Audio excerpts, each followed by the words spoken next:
Despite being right next to each other, Alta and Snowbird may offer very different experiences in certain type of weather conditions. In this video, we'll talk about 5 different types of days in which you'll want to go to one resort but not the other. Located at the top of Lower Cottonwood Canyon, both Alta and Snowbird enjoy the best snow on Earth. 500 plus inches of deep, fluffy snow. However, Alta is a few hundred feet elevation higher than Snowbird, so there will be a couple days in every season that it's raining in Snowbird but snowing in Alta. So if there's precipitation while it's warm, head to Alta to ski. So Alta's high altitude provides better snow quality. It becomes a disadvantage during spring when you wait for the snow to warm up. And Snowbird, hands down, has better spring skiing between the two. Not only has lower elevation, but also has some south-facing terrain on the backside of mountain in Mineral Basin, where snow gets softened up early in the morning. There's some west-facing terrain that softens up in the afternoon as well. Most of Alta's terrain faces north and takes much longer to soften up. But next, we'll talk about windy days. Alta and Snowbird, they have pretty much the same wind, but due to the different layout in their lift chairs, the wind tolerance is quite different. Snowbird has 3 lift chairs: the tram, the Mineral Basin chair, and the Little Cloud chair. All are on top of the resort. They're very exposed to it. During high wind, they're gonna be the first one to be shut down. And when that happens, a big portion of the Snowbird terrain will be closed and the rest of the mountain can become really crowded. On the other hand, Alta's lift chairs are not on the top, so some of the mountain is blocking the wind. So it's totally possible that the half of Snowbird is shut down while Alta is fully open. Let's talk about legendary powder days. Alta and Snowbird are known for their deep powder with steep terrain. Although the snow and terrain are very similar, the skiing experience could be very different because the way they open up new terrain due to how they mitigate avalanche. In Snowbird, they open up new terrain in a very sequential way. At the beginning of the morning, only lower mountain is open, then they open Little Cloud Bowl, then lower Cirque, mid Cirque, upper Cirque, probably at the same time Peruvian Gulch.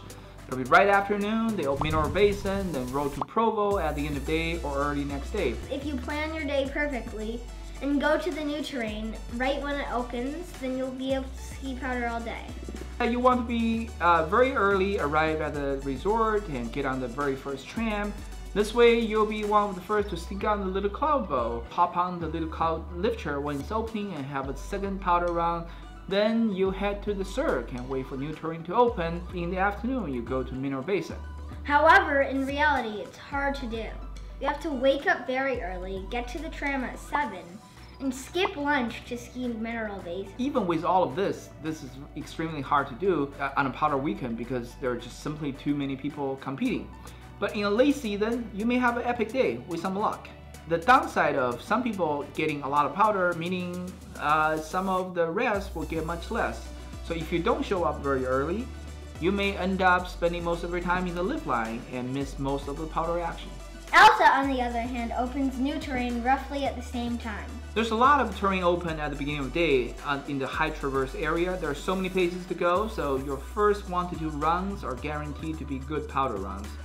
Then around mid-morning, Catherine's area, the keyhole, they become open. So you could have another 1 to 2 good powder runs, but you're not going to be able to hit both because they open at the same time and are far from each other.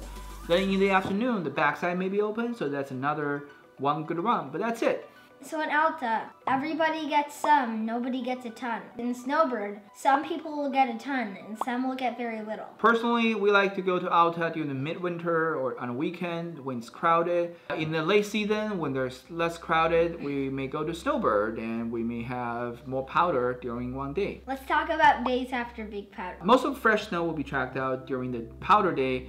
However, if it snows a ton, the ski resorts won't be able to open all of the terrain in one day. This means there will be new terrain the next day where you can still ski powder. This could happen in both Alta and Snowbird. So read the terrain report, decide where you want to go. In Alta, you want to watch out for the backside and see if it's open. In Snowbird, you want to watch out to see if they open Mineral Basin. From our experience, it's more often that we find new terrain open the day after powder day at Snowbird and Alta, but this is really case by case. And also there are terrains that become open a few days after powder day, like the Baldy chutes in Alta, as well as the Boundary Bowl in Snowbird, but these are much less predictable. Let's talk about low visibility days. There are certain days where visibility is bad, especially during storm days. This is when you want to ski in trees or near trees. Neither Alta or Snowbird is known for having great tree skiing, but comparatively speaking, we found Snowbird has more accessible tree skiing mostly in GAD area. In the upper mountain, you can also go to very steep without too much traverse and some steeper terrain in trees. Alta has some good terrain too, but you have to go through a traverse, which is not fun during low visibility. So those are the 5 type of days. You definitely want to visit one resort, but not the other.